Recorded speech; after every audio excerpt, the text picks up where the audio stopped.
Hey, what's going on, everybody? Welcome back to another episode of Dr. Homebrew. We're here with another couple of homebrews. We have an SD beer. What is that, Cooper? What is that again? SD. Standard definition beer. Standard definition beer. It's just a normal ass beer. And then later on, we have a Mexican lager, I believe. No. We don't? Hazy IPA. Hazy IPA, I believe. Yeah. Well, there you go. We got that going on. I guess the Mexican lager is for next. Yeah. next show. Some of our listeners have been emailing me and saying, "Oh, I brew a Mexican lager." Since our episodes about that, Yeah. and they want to kind of share, like, well, if you want to taste yours, mine next to yours, we could do that. And yeah, I don't know if it'll be a side thing or we'll judge them individually, but we got one already, and there's some others that might be coming in. So Nice. thank you. And we have ours. So next show we're gonna do R3. Yes. Mine's gonna win, by the way. Okay. Mine's so good. I love it. I made a dry hopped side version of mine. Look at that. That's beautiful. Cooper or Shar, when you drop beer off, man, I'm sorry I missed you. I was gonna offer you a little taste of mine, but then I was like, I don't know, is that ethical? I don't know. Well, maybe we need to talk about some details for later on. We don't not right this second, but I wonder if it might be an idea when we get the Dr. Hombre together to judge. Maybe we want to record at your place or something and have Taryn maybe like randomize them so we don't know whose is whose. You lost me at record at my place. We'll talk about it. Well, we can record it. We can record at the Grenade and do the same thing. But it might be interesting to try to do something where we kind of don't know whose is whose, and we try to judge them blind. And just a thought.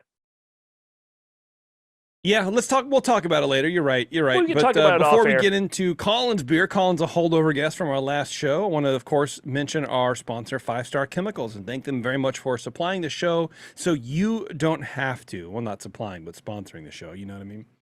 You can go to 5starchemicals.com/homebrew-club-program today. Right now, you can do it wherever you want, wherever you are, your neural uplink, whatever you want to do. And join their homebrew club. It's totally free. You can still stay in your homebrew club, but it's a homebrew club program where they feed you information. They feed you information and topics on their products. They will give you some free swag. They'll give you the chance to try new products that come out into the market that nobody even knows about yet. Something cool that you haven't even heard of. All that kind of stuff. They're lovely people. They've been supporting this show for, I think they were our first sponsor on this show. We wouldn't do it without them. They were the original. Yeah. I still remember the day you called me. You are on a sponsored podcast by 5 Star Chemicals. What a dumb thing to tell you. Our main sponsor. Yeah.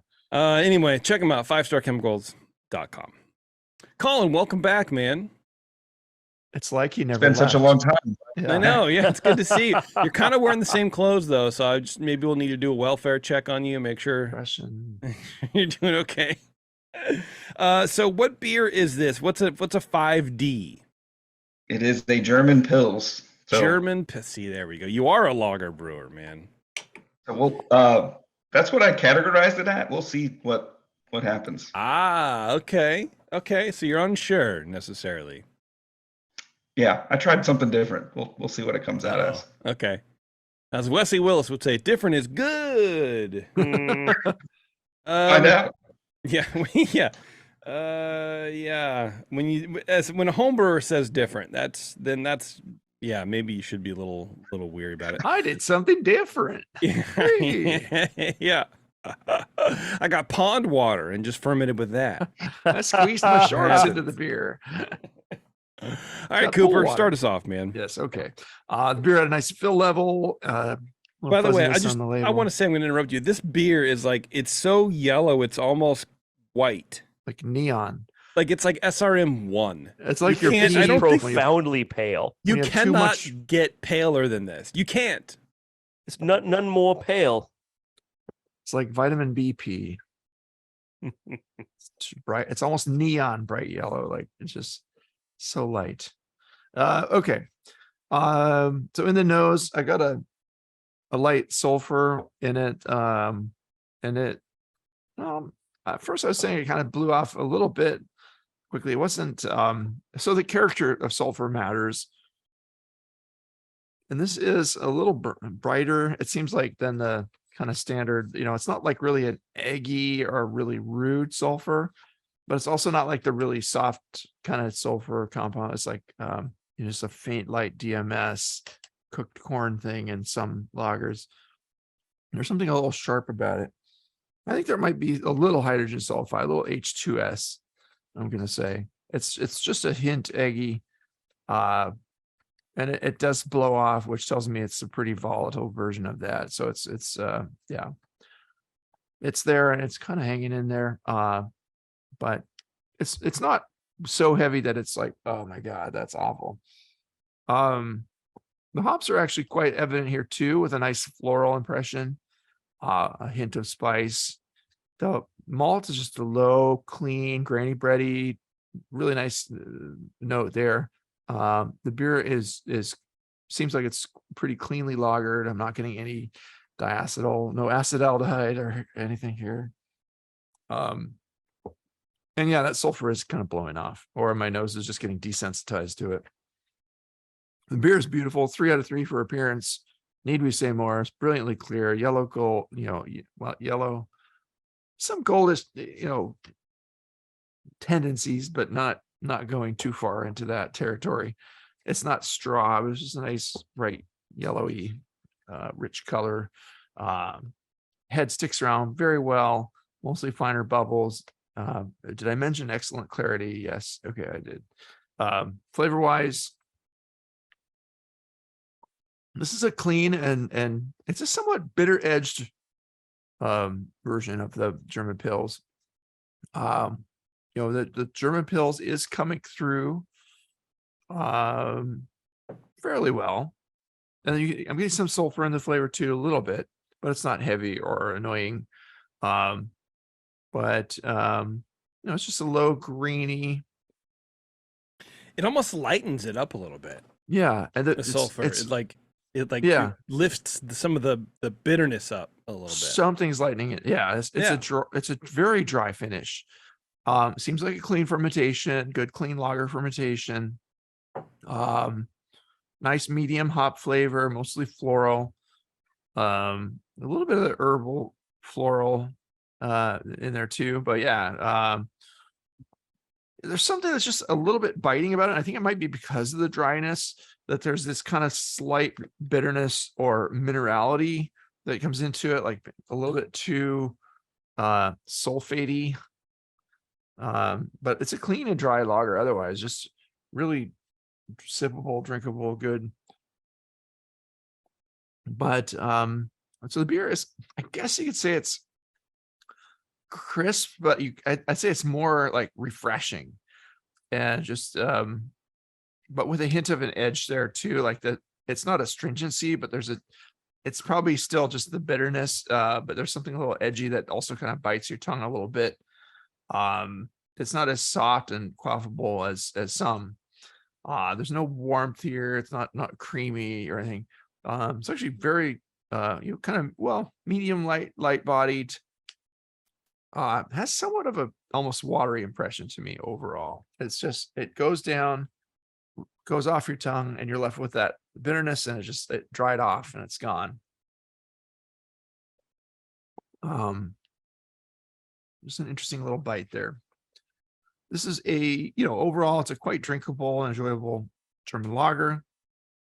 And a style is, mostly the lighter things to play off of. You want to, have, that nice German Pils malt, but also the German hops and some sulfate in your water to let the hops, play off of that. I think I'd like just a touch more of that. The Pils malt character is somehow just getting a little lost here. Or maybe less bitterness. Or you could also just attenuate it just a touch less. It's just very dry. And also cleaning up the sulfur, of course, that's going to help a lot. But so it's a fine point. It's super sippable and clean, nice as it is.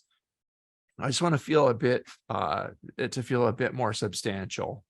It's just still Pils. It's not you don't want it to go towards like German Leicht beer or something like that. But I liked, despite the sulfur, I really liked the aroma. And then when I got into the flavor, that it changed a little bit. And it's like it's too dry. That's all I'll say. I gave it a 37. I think it's a really good German Pils. Too dry. Too dry.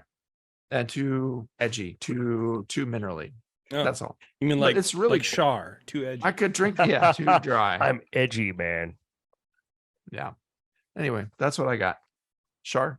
Okay, very good. All right. So, Colin, thanks for sticking around with all of us and all of our nonsense. Thanks for sharing this beer. It's a 5D German Pils. Bottle inspection, check that box. It's appropriate.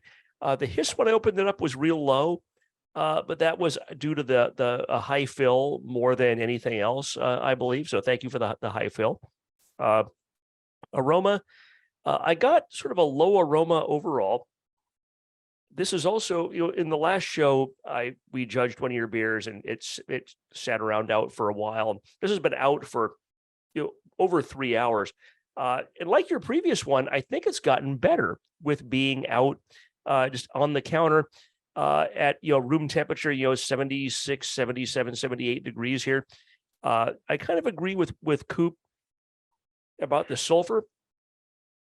I don't think it's as prominent for me as it is for him, but I do get a little sulfur here that it's not H2S. H2S is really, it's that rotten egg, pungent thing that tends to blow off. I didn't get this when I opened it with the H2S. I'm not getting it now, but it's, to me, kind of an appropriate amount of sulfur for a lager. I get, what I didn't get before is maybe a tiny bit of smoke character, not like a smoked beer, but related to that sort of sulfur, maybe more like a matchstick. But again, that's what's on a matchstick is sulfur compounds. None of it's bad, right? I'm not trying to say this is a bad aroma. It's what you expect from a Pilsner is some degree of sulfur through the whole pint. The aroma is low overall. I get a low spicy sort of noble hop aroma. A low Pilsner malt aroma, which I was surprised to not get more of a Pilsner malt aroma. And in fact, that seems to have gone down. Whatever Pilsner malt aroma I was getting before seems to be somewhat absent. Pilsner malt has it's got a very unique, perfumey, identifiable character to it. And some of it comes across as sweetness, even though it's not the sweetness. It's sort of that perfumey Pilsner character. And for a Pilsner beer, that's really, it's hard to pick out. And that's, to me, kind of the flaw in the aroma. It's not a process flaw. It's maybe a recipe flaw. Maybe it's age. I don't know, but I'm not getting that Pilsner malt character in the nose that I'm expecting. There's, I get more like, I made a note, more like an American light lager aroma. It's just very low. It's good. It's there, but kind of the point of that aroma in the American light lager is to be as low as possible. And a Pilsner should be a little more than that. So I gave this 7 out of 12, appearance 3 out of 3. This beer is crystal clear. I mean, if you could make this, we held this up earlier. This is like SRM 1, SRM 0.5. I mean, can you have fractional SRMs under a 1? I think you can. This probably will break people's analytical equipment if they try to freaking figure out what the SRM of this beer is. I mean, this is just nuts. I've rarely seen, this is an accomplishment, Colin. I mean, holy cow. It's crystal clear. It's super pale light straw. It's as close to an SRM1 as I've probably ever seen in a beer. The head is low and persistent. I mean, I poured some of this out of the bottle, but I mean, come on, it's tiny, but that bottle's been open for 3 hours, man. It's still giving me a ring around the glass. So well done. That's 3 out of 3. Flavor, initially the flavor, it's malty. I get more like a 2-row malt flavor than a Pils malt flavor. It's not bad, but it's not what I expect from a German Pils. Bitterness, comes up to balance that kind of low level of malt in mid palate. In fact, it kind of tilts the balance toward the bitterness, which is interesting because this is not a super bitter beer. It's not an IPA. This is not a it's not a high IBU beer, but it's got malt flavor. And as you get from kind of mid palate to the finish, that bitterness just kind of keeps climbing up. Again, never to a point where it's 50 IBUs or 100 IBUs or anything crazy like that, but it does into the finish, to me, tilt toward bitter, which is good. It's well attenuated. There's no off flavors. 12 out of 20 for flavor. Mouthfeel, body's light. Carbonation is medium low. There's no warming. It's not creamy or astringent. The carbonation is a little lower than expected, so I gave it 4 out of 5. I mean, a Pilsner doesn't have to be, it's not Belgian where you have to have that cage and the cork and that thick glass to keep it from exploding at the store. But it also should be, I think, a little more carbonated than at least this particular bottle was. Overall impression, I gave it a 7 for a total of 33. I really like this beer. It has no obvious off flavors or aromas. We talked about in the last show, if I were at a brewery hanging out, having a nice afternoon, I would drink several of these and have a good time, and I'd enjoy my day, and I wouldn't be smashed, and I'd go home and I'd be happy. But in terms of making a Pils, it lacks some of the character that really defines what a Pils is, which is why this is in the very good category, generally within style parameters. Excuse me, I don't want to, I should just burp on air, what the hell, has some minor flaws. And the flaws aren't technical flaws. I think they're recipe issues. It's just lacking that Pilsner malt character. And that to me is lacking the carbonation. And those two things are what really kind of keep pointing me away from this is the German Pils to, oh, this is some other kind of beer instead. It's a good beer. I give this, in the boxes at the bottom, a lot of times people kind of gloss over these things. Technical merit, to me, it's flawless. Intangibles, it's wonderful. Stylistic accuracy, it's like a box-ish back from being a classic example. And that to me is my perspective is that's a recipe issue, and it's not a process issue. And we'll hear about in a second how right or how horribly wrong I am. So thank you, Colin. I appreciate you sharing. He's going to tell us I brewed this with no Pils malt whatsoever. It was 100% pale chocolate. Yeah. It's funny, Shar, you mentioned the carbonation, because like that head is perfect.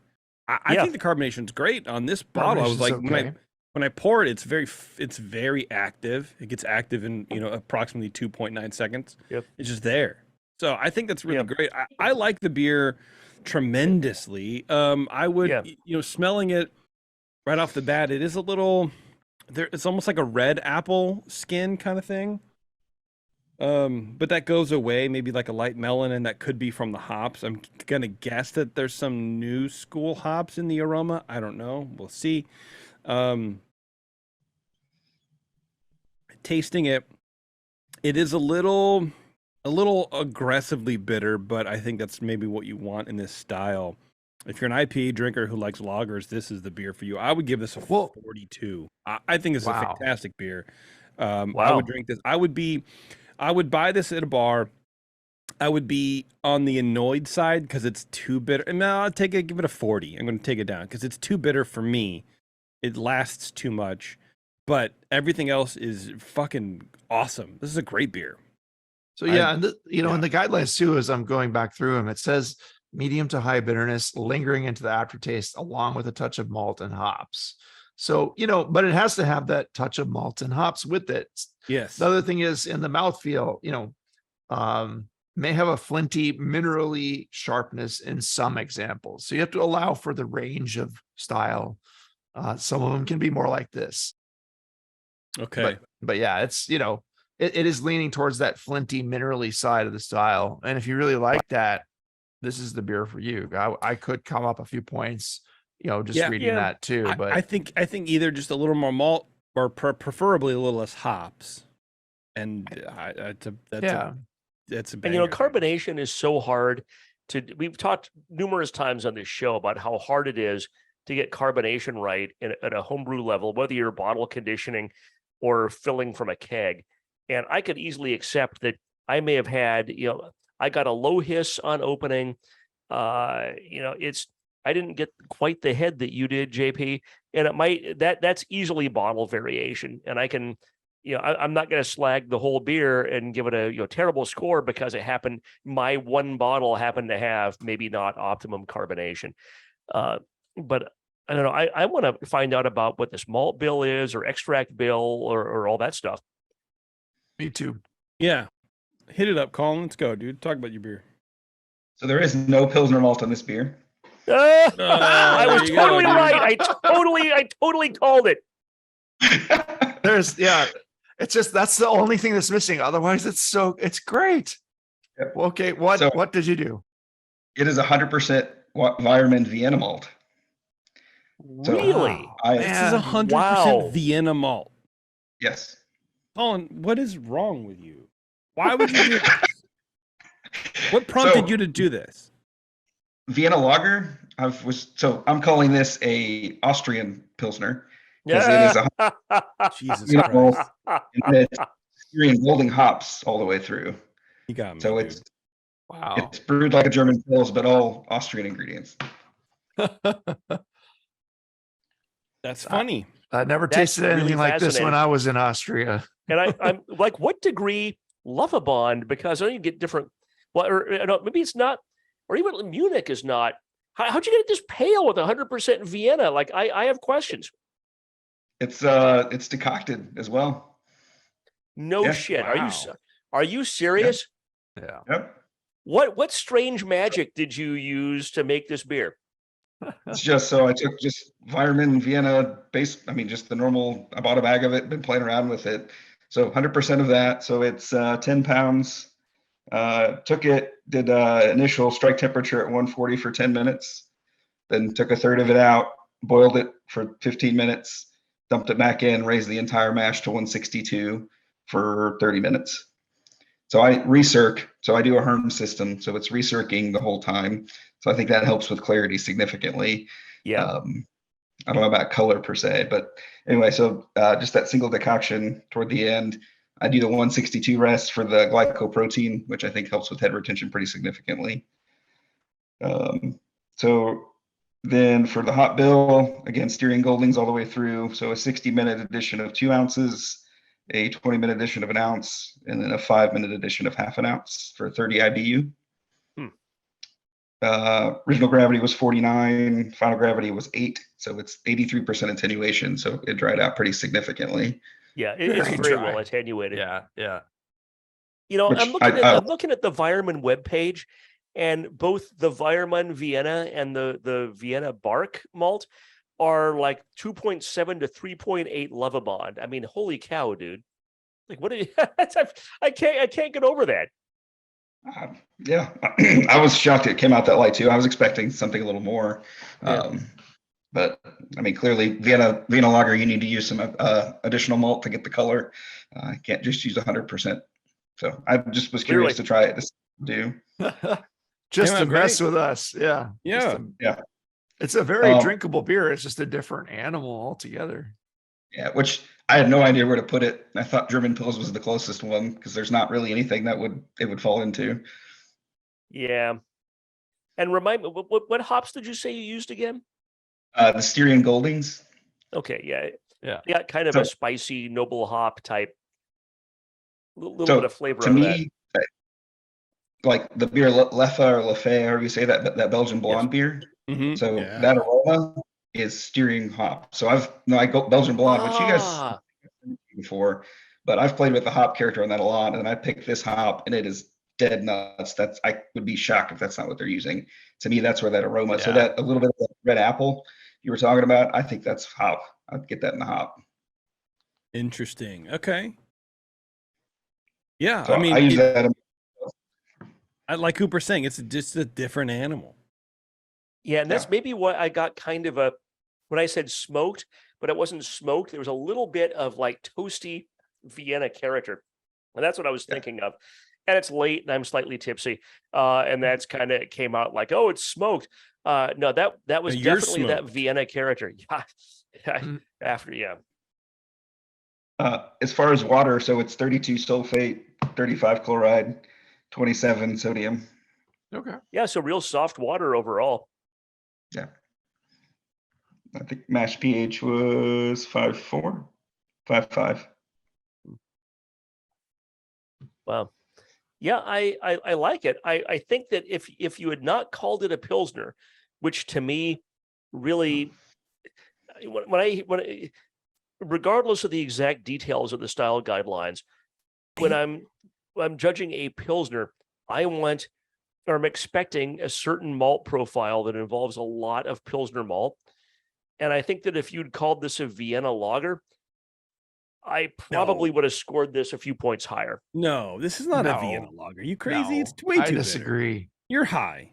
I would personally, I'm just gonna be honest with you guys. I would have scored it higher as a Vienna lager because I would have thought that the bitterness was not as outside of style as the not having Pilsner malt would be for a Pilsner beer.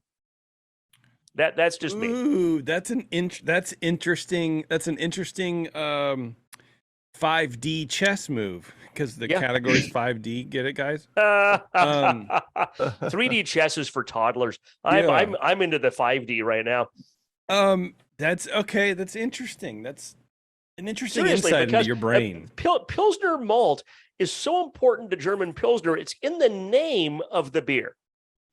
Well, And- is the name Pilsner malt beer, or is the name Pilsner malt because it's in the Pilsner region?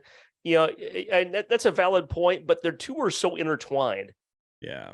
that the absence of the Pilsner malt from this beer, to me, I mean, I'm just saying, to me as a judge, that is more of a deviation from the platonic ideal of a Pilsner beer than than the deviation of having too much bitterness would be for a Vienna lager for this beer being 100% Vienna malt. It's You fucking understand lawyer what I'm talk, saying? man. This is I know. It's This my is brain. You're getting an insight into my brain, absolutely. which my family has to deal with every day. But it's super interesting because I didn't really even notice that. To me, I've had so many German Pilsners, American versions of them, of course, that the malt doesn't hit. Like I'm keyed to focus on the hop bite, the hop bitterness, the hop flavor, but more importantly, the yeast impact. I think that's where I'm conditioned to, because there's so many people who try to pass off fast lager, that narcissist fucking bullshit method, where it's like that's what I'm looking for now. I'm trying to that there? As long as that yeast character is there, that's 3/4 of the battle for me.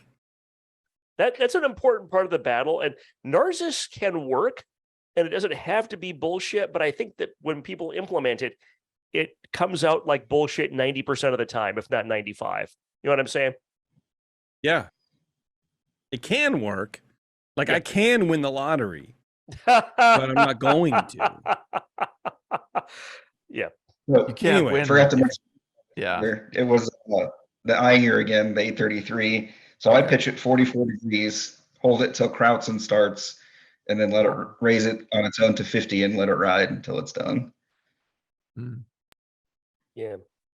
That's the thing, is I told you I like this beer, and this is one that to me, the intangibles, this is what I would sit and drink. I would go out to your garage and sit in front of your kegerator and drink this with you until I just kind of fall asleep in whatever you have to fall asleep in out there. Yeah, until you came home and then bear maced me, and then like, damn it, Shar, why are you in my garage drinking my beer? Then next thing you know, I'd be in the thought I jail killed somewhere in you. South Carolina, and I'd be on some work crew like Cool Hand Luke, and it'd be bad. Brian Shaw, I think, would be, given a different timeline, he would be like one of those like Freddy Krueger or Jason or whatever, where like he kept coming back, but it wasn't to kill you, it's just to drink your beer. And you'd have to kill him and be like, we have to get rid of him now. And then like they drop a fridge on you, and at the end you just see the like your hand reach up to open the tap or something like that. That'd be you. Exactly. Yeah, if I got dropped like 400 years in the past, I like to think that I'd like end up being in charge, but I would probably be in jail or get buried in a ditch or something. That's just the reality. You'd be in charge. Nice. Well done, JP. All right, is that it, Colin? Yeah, that's all I got. I figured I'd throw you guys a little ball. So I appreciate it. I like it. I think it's pretty cool. A little too bitter, a little too aspirin for me. Otherwise, awesome. That's pretty fun. That's a fun thing. I appreciate it. Yeah. All right, we're gonna take a break. We're gonna come back. We're gonna get Brian on the show, and then do a Hazy IPA, which yeah. All right, hang on, everyone. It's Dr. Homebrew. We'll be right back. And says resumed or reconvened or whatever, and that sucks for me. Brian, what's up, man? Welcome back to the show, Brian Mills. Thank you. If I can dox your last name here, I apologize about that. Look at you. You have a professional microphone. It's on the screen if you're watching. Right, so. That's true. You got a professional microphone set up. We're all professionals here. Look at that. I know. Look at that. Do a little gaming, little game streaming, or what? I am a single adult with nobody to tell me how to spend my money. So, yes. Yeah. So, well, I mean, I've been working from home for, since the beginning of the pandemic. So can you come up actually? Can it come up? Yeah, your volume. Yeah. Is it? Let me do that. Yeah, a little bit. Any better? Yeah, Turn it on. Perfect. Perfect. There we go. Yeah. So you've been working from home. Yeah, working from home, and the not so great work computer audio quality, so I can find myself to improve that. Yeah. It's so awful, man. Yeah. Get yourself a real sound card. Yeah. My thing. Yeah, so there's external speakers involved now, and lighting effects and everything. Okay. What are you streaming? What are you streaming when you gaming? I'm not gaming. Just for work. Literally just for work. Yeah. You have the light effects from work, or like you get a new I don't know, spreadsheet to open and like fireball effects happen behind you, or well, I mean at least just front lighting versus poor I lighting. See. Okay. Back here you can't really see, but there's a window, and during the day it's all backlit, and you can't see my face at all. Oh, nice, dude. Okay, I got you. All right. Well, it's not as exciting as if you were streaming, but that's okay. No, well, I mean, I am now, but See, yeah, okay. Gotcha. Well, what did you send us, man? You sent us a hazy IPA, huh? Yeah, just for you. All right, love that, man. And it's hazy. Look at that, it's orange juice. That's for sure. Is this? I forget. Is this something you've done before? I forget what you've sent us. I've only done a couple of hazy IPAs. It's not really my thing, even though I am on the East Coast. Yeah. So. Yeah, brother, I'm on the West Coast. West Coast IPAs are not my thing either. So like going to the East Coast whenever we did like homebrew cons and shit like that, or back then it was NHCs. East Coast IPAs were for me far superior than West Coast IPAs because I like that malty. That's my, I don't know, man. If I'm going to drink a beer, I want to taste that. I just don't want like a hop and alcohol delivery, shotgun to the face. Like the old school Harpoon IPA. Yeah, man. Something like that, extreme bitterness, 100 IBUs, blah blah blah. Yeah. I don't want that. Back in the IBU wars. Yeah. We all survived the IBU wars, man. Yeah, they're. I feel like they're happening again. But I don't know. Every time I talk about the IBU wars, or we call them that, or whatever, I just think of the intro to fucking Strange Brew. Like walking on the, walking on in the Star Trek costumes, and they're walking on the rocks somewhere. The ping pong ball, anyway. God, yeah. Or like Demolition Man, where there's like the fast food wars of the 80s, and Taco Bell is the only one that survived. Hell yeah. Now all food is Taco Bell. Taco Bell's the best. Yeah. All right, so Hazy IPA, is this the first one you've sent to us? Because you have sent other beers. I feel like you've sent us this before. No, I don't think I've sent you an IPA at all. Okay. All right. Well, I appreciate that. Yeah, I try to take care of you. But, yeah, thanks, man. But I sent another beer in, and there was space in the box, and I'm like, JP needs a hazy IPA. I need a hazy IPA. I haven't had one in a while. There was a 2 or 3 months, I think, Cooper, where all we were getting was hazy IPAs. Oh yeah. Oh God, yeah, I remember that. Which is fine. It's fine, whatever. Yeah, and the other thing was like it was a little bit of a risk to package that and send it across the country in August. So I was curious how it actually turned out in the bottle over there. Hey man, we're a testing ground. Yeah, we appreciate that. We talked in the last show how, the back of that UPS, FedEx, USPS truck, in August, that could be 120, 130 degrees in the back there. And even if it's just getting driven from the airport to somebody's house, just those few hours. I mean, man, that's what was on the session, years ago. Someone talked about there's like some chemical reaction law, not even talking about the biology issue, where like every 10 degrees Fahrenheit higher that temperature is, chemical reactions proceed twice as fast. So you jack the temperature up, 50 degrees from 70, and it's like 2 to the 5th power faster reaction. So the staling just is instant. And the high temperatures just play havoc with beer. So it's why beers from Europe don't do well on the West Coast and vice versa, is they got to sit in a container all the way across the country where there's a giant desert for, days on end, and they just cook. Preach, brother. Yeah. I was happy to see as he held it up, it didn't look either purple or brown. So that was a good yeah, my beers, when I homebrewed a lot, the danger side is they turned to pink. There's a pink tinge, like, shit. No. That pink tinge was very bad. I've brewed a lot of bad beer in my life, but it's never changed colors. Dude, you're not as bad a brewer as I am. No. No. Hazy's change color real fast. Yeah, you they get do. a little oxygen in a hazy, and it goes from bright yellow with just like powdery, haziness to brown in an instant. It's just like, yeah. That's not good. No. Well, Brian, what's up with this beer, man? Are you just looking for like hints to make it better? Are you looking for just a score to see how it would do, or you just want to kill some time? Yeah, just some general feedback. Like I said, I don't actually, even though being on the East Coast, I don't brew a lot of IPAs in general, and definitely not a lot of hazies. So yeah, some general feedback on improvements would be welcome.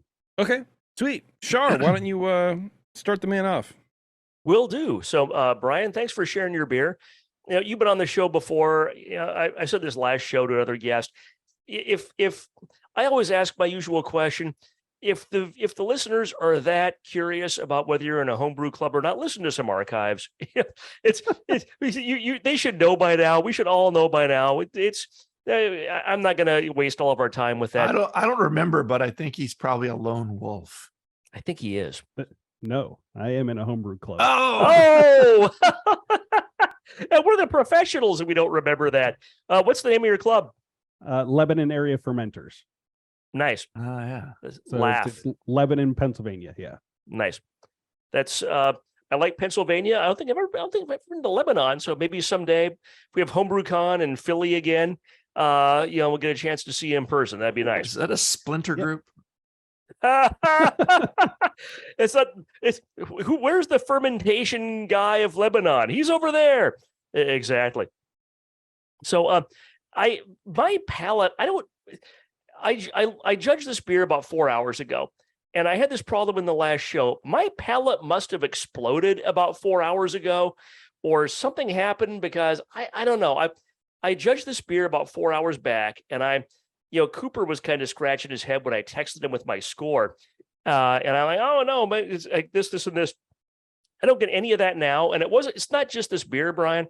It was the previous guest and the previous show. I don't know what I did to myself. You start out your day in a bad mood, like JP's been in all night. Shut up, fucker. I started my day I've been in a great mood all day. I've gotten stuff done. I've been life is good, but God, I don't know. I almost canceled the show like 4 times tonight. It's like my nose or my tongue or something was just totally on tilt about 4 hours back. And as we're kind of bantering to begin the show, I'm revisiting the aroma and the flavor like I like to do. I mean, the aroma, the banter, we're not just hilarious human beings.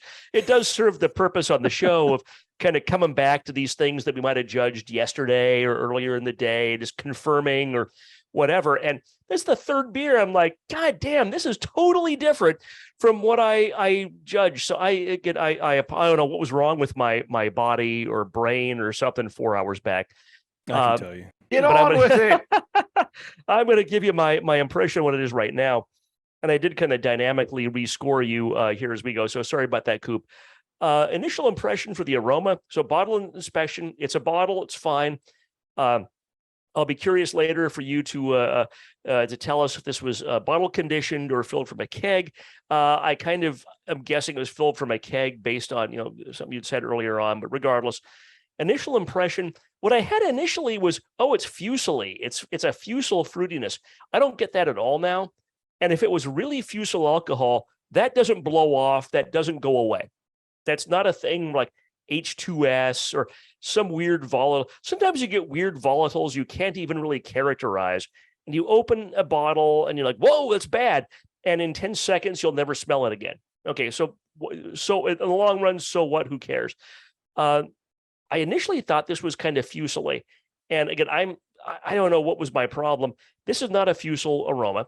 This is an aroma that I get a lot of stone fruit. And I get it's an interesting combination to me. I get stone fruit, like kind of a peachy, maybe Galaxy hop. This Galaxy tends to throw just a wonderful peach character. But I get some citrus. 4 hours ago, I didn't get the citrus. This has been sitting out open on my kitchen counter for 4 hours. It's better than it was when I opened it up. Again, this is previous guest, previous show. It's not your beers. It's my stupid brain and nose and tongue or whatever was going on with that. It's probably medium. I'd say medium to medium high aroma. I get some low, just base malt in the background. I had a note. Fusel character is more than hop character. No, not at all. Again, I was on tilt. Flavor or aroma, I give that an 8 out of 12. I think it's really nicely done. Appearance, hazy clarity as expected. You can't really see it on the camera. I guess it's a podcast, so the vast majority of people hearing this won't have a chance to see the camera because it's hazy and the way the light is. You get kind of a couple of bands of lighter gold on the edges and like sort of a golden brown, light brown in the middle, which is just inherent in like any kind of, this beer is not so dark that it's opaque and it's uniform. It's not so light that it's uniform, but it's in that kind of interesting, you don't see this very often. It's in that interesting state of haziness where you get that like a color banding that you don't see in a beer sample very much. So that's kind of cool. The head is low and persistent. Even when I poured, and if the first time I opened it up and I poured this in the center of the glass, I like to be consistent when I pour, whether I'm doing it at home for Dr. Homebrew or in a competition. I like to pour slowly in the center of the glass to give head a chance to form. And I just didn't get much head at all. So sorry, I gave that, took a point. I know it sucks, huh? Yeah. I give this 2 out of 3. And again, that could be bottle variation. I clean these glasses. I try to do a good job. Maybe I did a shitty job on this one glass. Who knows? Flavor initially, 4 hours ago, I got a fusel-like flavor. There's no fusels in here. I get initially. My favorite part about when Brian does this is that he's like punishing himself. He's punishing his past self. He's like, "There's no fusels stupid in bad here. self, stupid idiot. past self." Yeah, so dumb. He's gonna like self-flagellate in the corner at an altar, like old bottles of Russian River. He's gonna kneel down and just whip himself. Oh God, JP, that's punishing my past self is not just the Dr. Homebrew thing. No. But again, we don't have the hours it'll take for me to have that. I'll give you my therapist number, dude. She's a different type of doctor. Have that BS mental health corner to discuss. We don't. There's not enough hours in the day to go over all that. I get that kind of stone fruit and citrus that I got in the aroma in the flavor, which is very pleasant. It's the bitterness is fairly low, but it's not going to be real high in a hazy IPA. Hazy IPA can be, very, very low bitterness up to a firm, it could be a firm, Pilsner beer type bitterness. And here, I get kind of maybe a medium low, which is great for the style. It balances, some of the malt here. I think it comes off great. The flavor of that sort of stone fruit citrus combination about mid palate starts ramping down into a long finish, and that finish is tilted toward hop flavor. A lot of the times talk about the finish is it balanced toward bitterness or malt flavor. Here it's more of a balance between hop flavor and maybe malt and bitterness, but the hop flavor is definitely the direction that Seesaw is tipping. It's sort of a medium duration finish. I like it. It's well attenuated. 12 out of 20 for flavor. Mouthfeel, body's medium, carbonation is low. Not unusual for a hazy IPA. It's not warming. It's more creamy than astringent. The carbonate, I stand by the carbonation to me was low in this bottle out of the gate. And of course, it's lower now, having sat open for 4 hours on my kitchen counter. But that's 1 point. That's 4 out of 5 for mouthfeel. Overall impression, I gave this a 6 for a total of 32. Thank you for sharing very much. My comments had to do initially with fusels. That's in the past. I think it's well done. Is it a professional, commercial hazy IPA? No, but frankly, I think this is a challenging style to brew at home. I think to keep it hazy, you've got to have that malt bill right. You got to have the oats. You got to have, or something like that, something that gives you the haziness, but also the mouthfeel. Looking at my notes again, it's not just medium; it's medium full body, which is kind of where a lot of hazy IPAs land. And frankly, it's where like my favorite commercial examples, like some original pattern, is probably for the last year or two been about in Oakland. I don't think they distribute very widely. Probably about one of my favorite hazy IPAs, if I'm going to drink that style, and maybe some Moxa from Sacramento. And they tend to be medium to medium full body. They're a little bit different color, but this color is fine. This is totally within style guidelines. It managed to make it across the country in August, in a hot August, where I don't know what it's like in Pennsylvania. It's been the last couple of weeks here. It's been 90 to 100, probably closer to 100 for highs. And it cools off at night. That's nice. But, it is not the best time of year to ship beer. And you know what, dude? This beer came through pretty well. So I think, 32 is pretty solid. It's in the very good category. Probably if I could, like we talked before, if I could just come and, sleep in your garage and just kind of reach up to your tap whenever I kind of woke up enough to want some more and have some, it's probably a 40 plus pointer in your house. It's just getting from all the way across the country from there to here is going to take a little bit of a toll. But yeah, I think it's a good beer, and thank you for sharing. What was the score? Sorry. I gave it a 32. I think I might have told it. I rescored on the way. I think I added up right, but I can go back and check.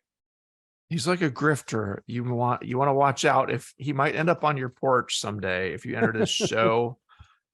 Just a warning. More of a drifter than a grifter, but a drifter. That's what I meant. Yeah, like a sifter. We're gonna take a quick break. We're gonna come back. We're gonna hear Cooper's score and then learn the recipe, and then we're gonna get out of here. So hang on, everyone. It's Dr. Homebrew. We'll be right back. All right, thanks for sticking around. All right, Coop, let's go. What do you think about this hazy IPA? Let's do it. All right, let's get after it, brother. I agree with Brian. I like the some of the different hazy IPAs. We get some really good ones from Monkish down in Torrance, California. Like Original Pattern here locally, and East Bay and Oakland is doing a good job. But there's better and better ones all the time. Like our local brewery, Shadow Puppet, won some awards for some of their hazies. Shadow Puppet's great. I didn't mean to and leave them out. They're having some fun too. So yeah, there's no shortage of the West Coast version of something that started on the East Coast, apparently. That everybody wanted, to take a crap on it first. But if you sit down and taste them, there's something there. It's there's a reason that this style exists and it's become so popular. It's because it's, you have to be kind of a little bit demented and twisted to enjoy something that's so bitter that it's going to melt your face off. There's something wrong with you. You mean like the Joker? This is the Joker's beer style. 100 IBU beers, 120. Damn, dude, the original, the OG Joker. Yeah, we were all being the fucking Joker because we're a little bit twisted and broken inside. But Hazy IPAs brought something that was really good, nice hop aroma, softened it up. The one thing about hazies that I don't, is like the body is a little much for me sometimes on some of them. I like a good West Coast that dries out. You still get the hops, it's there. Or what I would call a juicy IPA where the bitterness is out of the way. Nevertheless, we're going to judge this as a 21C Hazy IPA. Had a good fill level, appropriate size cap, blah, blah, blah. In the nose, I'm getting kind of a nice, bright tangerine-like citrusiness and a juicy quality, fairly upfront. It seems, somewhat fresh smelling, a bit, something a little sharp about it, but it's not harsh or too biting or too weird. It's in the territory where it needs to be, as far as like having some kind of stone fruit and some citrus, and it's not leaning towards like the tropical side that you get in a lot of them. But there's a range of interpretation, so you can use whatever more modern hops you want to use in it. So it's got, the low grainy background malt is kind of out of the way. It is definitely hop forward and fruity. I get like, you were talking about peach. I get like kind of like the little bit of the kind of peach rings candy kind of a thing. There are some hints. That's a great, like a peach ring, dried peach. That's a better descriptor than I had. I agree with you, Coop. Well, thank you. It just, it hits you like that. It's there's a little tropical punch like thing in it too. There's a good, good variety of hops. There's definitely some stone fruit though. The beer is hop focused.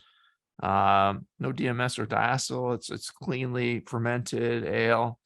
Nice esters in there alongside the hop fruitiness. Appearance wise, it's an orangey light amber color. It's on the darker end for the style, but it is quite substantially hazy as you'd expect, with white head, mostly finer bubbles that sticks around nicely. I give it a 3 out of 3 for appearance. It looks fine to me. In the flavor, fairly prominent fruity hop notes up front. The peach and tangerine again. Soft bitterness. There's a faint little minerally edge to it, only just a very little bit. Clean ale again. It just seems like it was fermented very well, with some biotransformation of those hops to get that stone fruit element in there so strongly.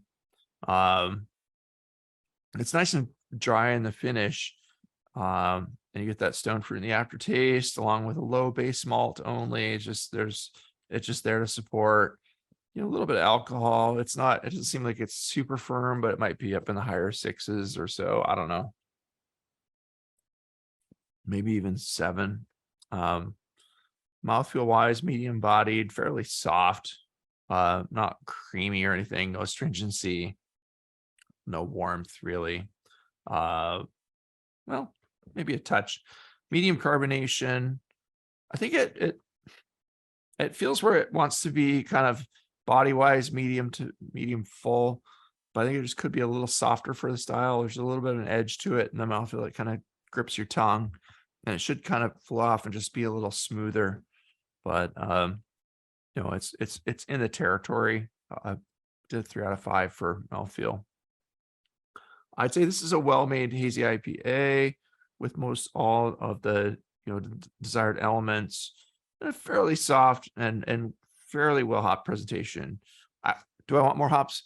Yeah, I'd like a little more fresh hop character, a little more of the late hop character to come out, and it might have been killed in transport, I don't know, a little bit, but it tastes like a little bit of an older or abused Hazy IPA and just color wise you get the hints when you see it's gone a little bit amber. It's not into brown, which is nice, but sometimes these things start out yellow and they go dark. I don't know if you're drinking the same one there locally. We'll see if there's a color difference, but I'd like to just kind of smooth out the edges on this. It's got a little bit of a minerally edge, and I don't know where your chloride to sulfate ratio is, but you want to go to usually for a 2-to-1 on that, more chlorides than sulfates, which is what helps to soften out the feel of these, soften the attack.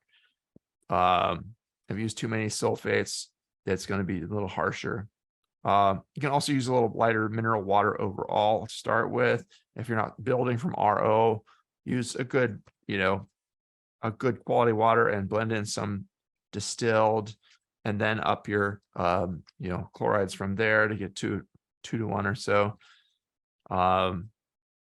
The color indicates either the use of some darker malts or perhaps the beginning of some oxidation creeping in that really quickly starts detracting from a fresh hop finish. And it could be that when it was fresher, it was I've tasted them, I've made them, and that you taste from one day to a few days later, it's like, oh, it's sliding downhill. I can't drink all of this right now, but I don't have to share it. Or it's not a beer that you want to sit on for too long at all. And this is another style where it's like, how did this style get so popular? Because wow, these things go downhill fast. But when you get them fresh and you have that, the freshly canned or bottled, homebrewed or commercial hazy IPAs, they can be really nice. And sometimes they also start out with a little more hop bite. That's one thing I'll say about it. There's zero hop bite here, where like there's hop bite is coming from the hop particles in suspension in the beer, where you've dry hopped the hell out of it and you haven't gotten that all to settle out, and you're bottling it, canning it, whatever you're doing, and some of that stuff comes over. Sometimes you get those cans from brewery, it's a little harsh at first. That's not the roughness that I'm getting from here. It's like, I think it's a minerally thing. It's not a hop burn. It's something else here that's just giving a little edge that I don't really want. Overall, it's a pretty nice beer. I think it's not getting papery or cardboardy or anything like this. It's just the freshness and the intensity of the hops is going down, and fine points. But I would land at a 35 on this beer. I think it's still like in the very good category, and to get to excellent, having it fresher, or upping the hops, maybe playing with your minerals. I'd like to talk about what you did with your water and where your chloride to sulfate ratio is, if you have those numbers. But it's a really good attempt at the style, and it's fun to drink, and it's smooth, and it kind of says all of the things it needs to do. I like the peach, the stone fruit character in this is really nice, and it's fun. But and I'd like to hear what JP has to say about it too, because he loves. What was your final score? 35.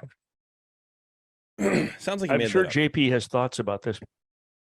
The thing about these beers is that for the most part, I love the aroma. If I could just have the aroma in a different taste, that would be ideal for me. And a different alcohol level too, because that's just, I'm a very sensitive, nice boy. But the aroma is very great. It is like a peach O, not a sour peach O, but like a peach candy, very light, very. Yeah, I almost want you to put peaches in here and fucking sour it. Because it's, oh god, that would be so good. Because there is like a sweetness to it. There's like almost a tart thing. Maybe it's perception, I don't know, but like something about that calls to me. I don't know, like a nice bright, kind of sour blend. But anyway, I digress. I like the mouthfeel. It's light. I think it's a little bitter, a little too astringently bitter for me, for my taste. I know these beers should have some bitterness to them, And it's that contrast in my mind between that sort of sweet, quote unquote, juicy mouthfeel with the bitterness that is the draw here. But I think this might be, just for me, a little too much. I don't know anything about the style guideline, so I don't know. But to me, this is almost like a drinkable beer for my tastes. Not drinkable as in like it's almost drinkable. I can't drink it, but like drinkable as in like I could finish a pint of this. Like if someone's like, dude, check this out. I don't know that I could do a pint of this. If it was just reduce the bitterness a little bit, I could probably do it. But I think the flavors are there. I like that sort of peachy. It's not even like a stone fruit necessarily, but it's like a peachy apricot, like that in that zone of the stone fruit that I really like. I think that's a fantastic flavor.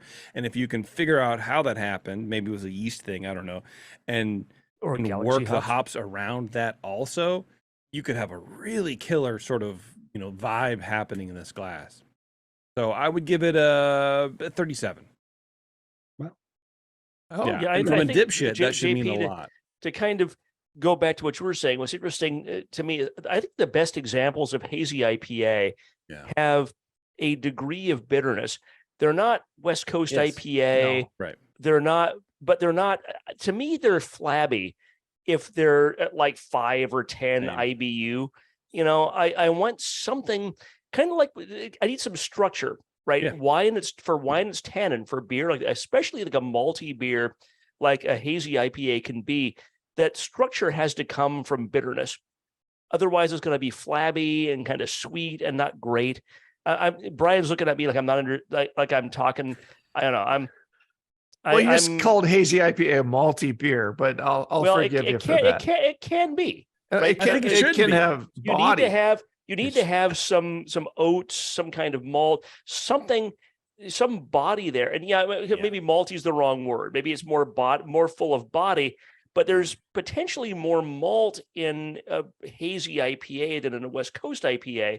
So you have to have something to kind of balance that, to keep it from being just, flabby, sweet, whatever. So the best examples, like I was lucky to have a coworker 10 years ago that lived out east and out in like Connecticut, and he would go back east like once a month, and he'd bring back some Treehouse beer back when hazy IPA was starting, and those were firmly bitter as well as being hazy. And kind of my impression of hazy IPA came from those East Coast like Treehouse beers, because that was, then I had some that were less bitter, and like, now they're flabby, I don't like them. Here's the thing, mine too. I had Treehouse. Someone sent Trillium into the show, and it fucking sucked. It was I've not had Trillium. It was aspirin, and it was canned like a week previous. And it was the fucking most heinous thing I've ever had from a fucking commercial brewery. It was awful. And I don't understand how that beer like has the accolades it has, because it was not good.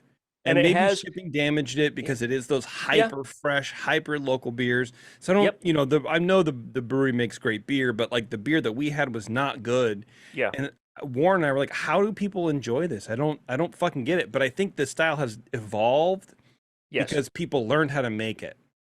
Where in the beginning it was like, let's put a bunch of yeast in here. We got all the cloudiness, we got the thing, and we don't really know what the fuck is going on. And it was chunky and whatever, but now people understand how to manipulate the yeast and do that. Now it's the style. So you almost have to like erase what you learned about it and just deal with what's in front of you now if you want to understand this style. My opinion is that Heady Topper was, remember back in the day, 15 years ago, from Heady Topper, we couldn't get it in California at all. And people would line up for literally 4, 5, 6 hours in their car to go drive up and get or whatever, to go up to the brewery in, was it Vermont or something, and get that stuff. And people were paying like $100 a 6-pack on Craigslist and shit. People were going to jail for like distribution for driving up there and selling it in Florida and the South and shit. Good. I hope they enjoyed their time. But what's interesting to me, like canning and hazy IPA are hand in hand. So I think Heady Topper had to can because it looked like shit, because it was all lumpy yeast and whatever. Yeah. And I think it was also at risk of exploding if they put it in a bottle. and they made the decision. I'm guessing, this is pure guesswork. I think they made the decision based on what I've seen and read about that beer. They put it in cans so it wouldn't explode, and you couldn't see how it looked until you poured it out, and then it was fine. It smelled and tasted great. And then people tried to replicate it, and then they had to use the cans because they were chunky, the gravy beers of 9-10 years ago, trying to replicate that. I'm pretty sure that if it wasn't written on the cans, part of the instruction was to drink it from the cans and not pour it out. Oh my God. I'm sure you're right. I'm sure that's right. Yeah. Drink from the can. I'm sure that's right. Let's get into recipe because we're running out of time here. Yeah, sure. So I made this beer to feature a new hop that I had got some samples on. It's called Aroma. So it's AHHHROMA. Where's that? What do you know where that's from? Like what grower or? It is Glacier Hop Ranch in Montana. Huh. I mean, I know what they're trying to do, and I think it's I never heard of that. Cute for 20 years ago. Yeah, they had a panel at CBC that I went to and got some sample packets from there and brought home. Okay. So I wanted to kind of make a beer to try to feature that. Their descriptors on it are pineapple, mango, pear, lime. With that lime. I think those things can develop into peach with the malt undertones. Lime, peach, or lime, pineapple, mango with the sweet malt. I think you can just, it comes to peach for me. You just blew my mind, JP. I think you're right. And I never thought about that. And you're not about you being right, but about the combination of flavors. You're blowing my mind. I think you're onto something. So when I talk about the malt, you might even put the 2 and 2 together to come to 5. So it was about 60% 2-row, and then a little bit, about 19% white wheat malt. And sorry, what percent? About 19%. Okay, and the malt, not an unmalted flake. Right. Yeah. Right. Okay. White wheat, and then 6% flaked wheat. Okay. That's a pretty low percentage of starches in there. But yeah, I mean, you got the permanent haze that you want, so that's good. Yep. And then a 3% addition of honey malt. Oh, the honey malt. Yeah. You know, that's actually you've listened to this show. We are not fans of honey malt. 3% is probably just enough to keep it from being overwhelming and weird. Well, I think it might be what's making it taste a little bit towards the oxidized and old side. Whereas if you kept it out, it might just be fresher tasting and have less of that in the way. But that's my take. Yeah, honey does kind of have the honey malt tend to have a darker thing. The leaving it out might brighten it up a little bit. I like honey malt, but it's very few and far between. I don't mind honey malt. I think Brian's the only one who hates it.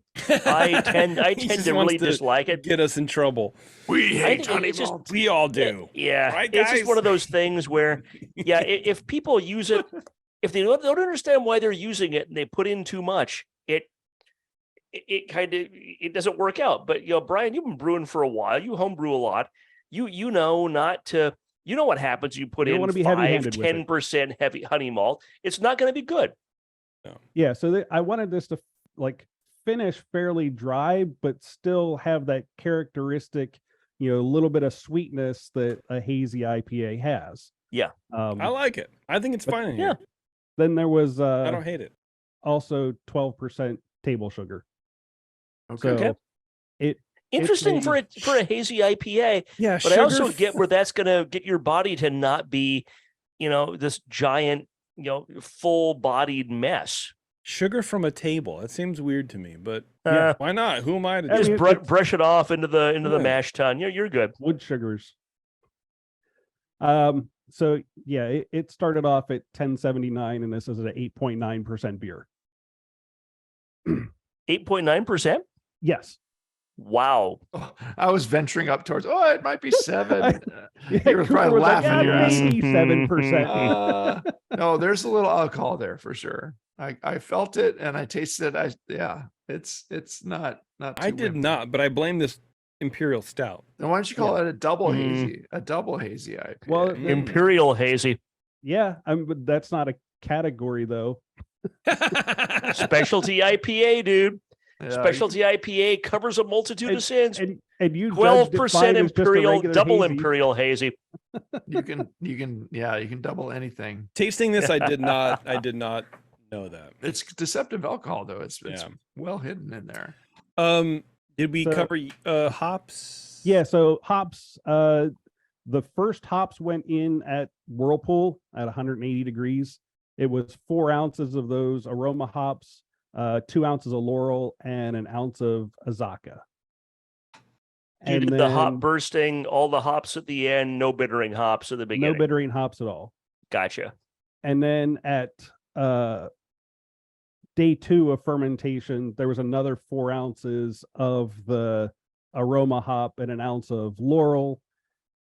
And then later in fermentation, about 5 days in, was 2 ounces of Azaka. Okay. Cooper was asking about water. I did start from RO, and there's calcium's at about 60, sulfate 55, sodium 10, chlorides 95. I would have gone 93 on the chlorides, but that's me. I mean, I don't No, know. if you're at 55 sulfate, you need to be 110. Yeah. Do you? Why? What does that mean? It's 2 to 1. It's 2 to 1, dude. 2 to That's 1, the magic formula. It is. Okay. Yeah. But I would bring the sulfates down. I would bring the sulfates down in the 30s To or what? 40s. 30s or 40s, maybe. Okay. Push Maybe. the sulfates up to 80, 90, 100, 110. I don't know. Just Jesus Christ, dude. You don't wanna go- Give you don't this wanna man go- a window of 80 to 110. Whatever. Yes. Fucking just Whatever. saying numbers until he said something. Well, until it starts tasting like pickle juice, then you stop. Then you add pickle juice. yeah. Then you call it a pickle beer. No, I would say 40 sulfate. Yeah, I think I 85 could do chloride. that and get it a little bit softer. Even out of the keg, I noticed that like a little bit of that harshness that you were talking about. This was brewed for an event last weekend, and I was trying to hit that magical range where you were talking about, like, if it's too early, you in all those hops, you a lot of times get that hop burn, but then it falls off really fast. Yeah. So, it was pretty good out of the keg last weekend. Nice. What And was it- the event that you brewed for? It was there's a group here that's doing a statewide homebrew competition. Oh, nice. So they do 5 regional events around the state, and then the top 3 from each one go on to the state finals. Oh, wow. That's really cool. Cool. Yeah. Awesome. So And it was a hit at the party. Everybody enjoyed it. yeah, everybody good. thought it. Well, I mean, the only ones I heard from are the ones I like it. I'm sure there are people that didn't. Did we talk about yeast yet? London Ale 3, 67 degrees. Okay. Okay. That's like Perfect. the yeast, right? One of the Right. classics for a hazy IPA. Yeah. Yeah. Low That's the London attenuer, 3. low flocculation. Yeah. Yeah, so Wow. it what this batch finished at, where is it? All those- 1018. Yeah. Okay. Okay. Not All bad. those sugars. It didn't go super low, but Yeah. No. you keep some body in there too. But yeah, I Right. mean, I think there's a misperception in to be like, that yeast, it stays in suspension, and it's not really. The yeast is it drives some of the biotransformation of the hop compounds and turns some of those sharper things into nice soft, like peachy or apricot like things. And I think the yeast did its job here. It's pretty pretty nice. I'd like a little more of the tropical edge to come through. I don't know that particular hop or hop blend that you're using, but it's fun to experiment with stuff like that when it smells good in the bag. You're like, oh, I could use this in a hazy IPA and have some fun with it. Yep. Why not? Just go to town. You got the hops for free anyway. Right. Dump them in and blend some other hops in that you like on the dry hop and have some fun. That's cool. Yeah, like reading through their description, I was just trying to find some complementary type hops to that. Yeah.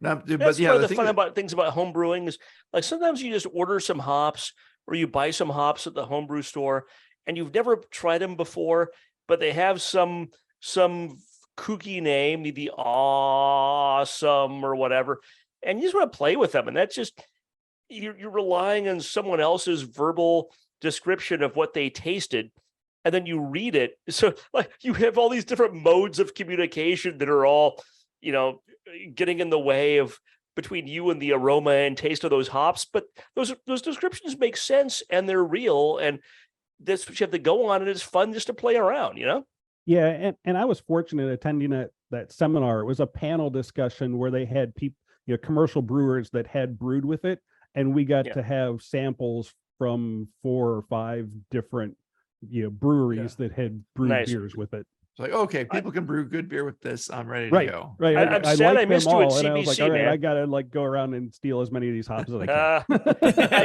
Awesome. I went to the exhibitor only thing at CBC. I wish I'd known you were there. I was in Nashville there for CBC for a few days, and next time.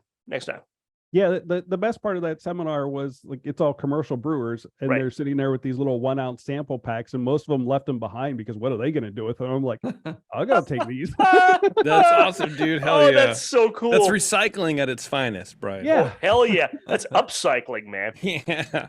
All right. If there's not anything else, no, we're all gonna get out of here at the same time.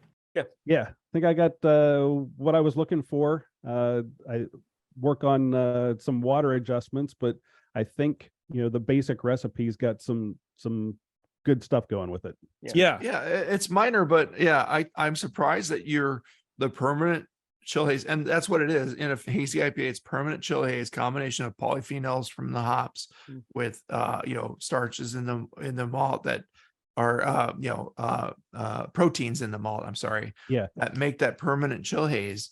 So that's what you're doing. It's not yeast. It's not anything else. It's just mixing those two things, and it stays in there, and you don't filter it out or fine it out. But I'm surprised with so few,